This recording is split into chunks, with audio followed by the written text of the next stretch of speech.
Hello bachcho, the question says a bag contains 4 tickets marked with numbers 112, 121, 211, 222.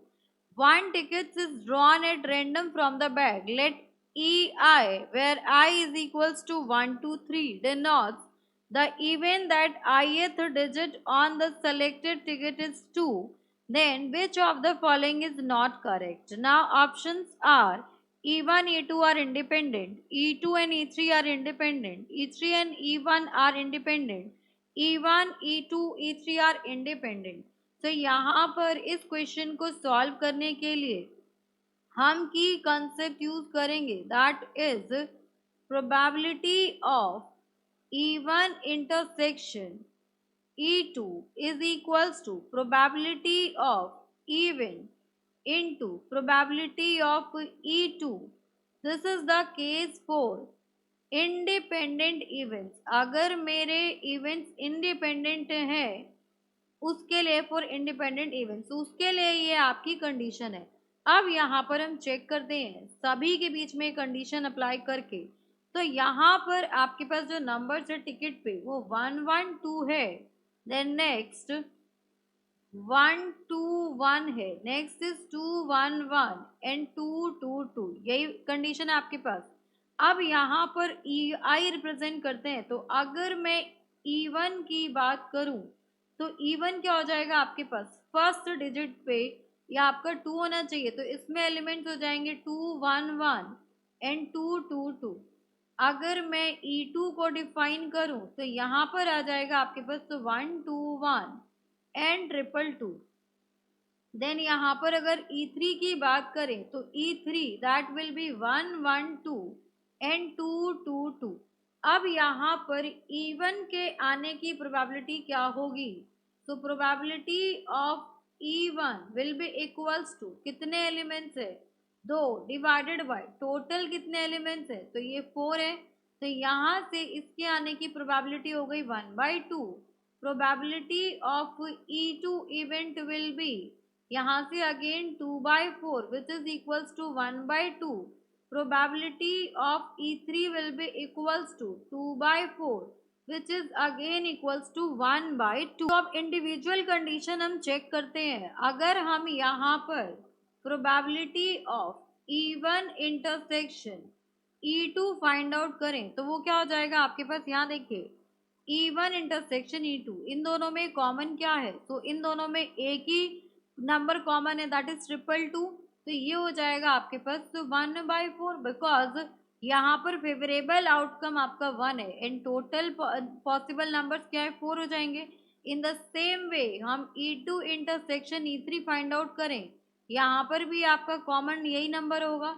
E1 intersection E3 find out करें, वहां पर भी common number यही होगा।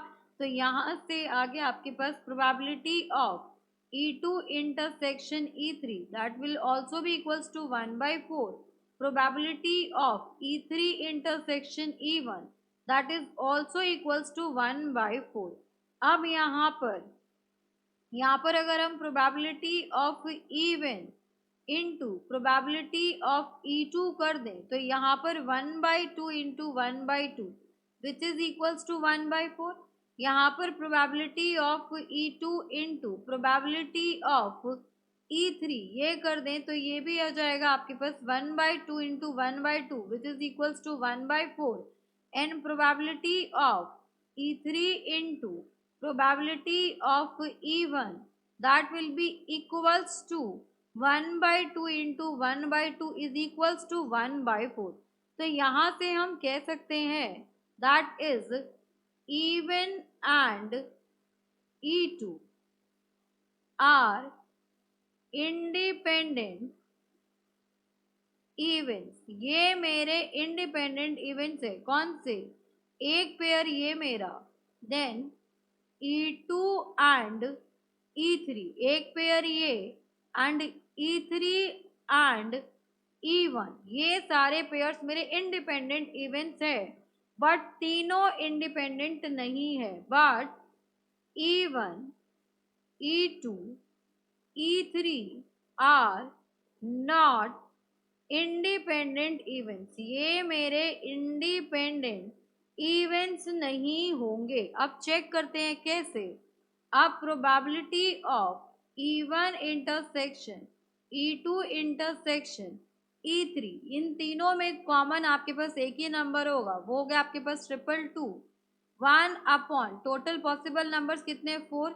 अब यहाँ पर probability of E1 into probability of E2 into probability of E3 की बात करें, so 1/2 into 1/2 into 1/2 which is equals to 1/8. So we can say that probability of E1 intersection E2 intersection E3 is not equals to probability of E1 into probability of E2 into probability of E3.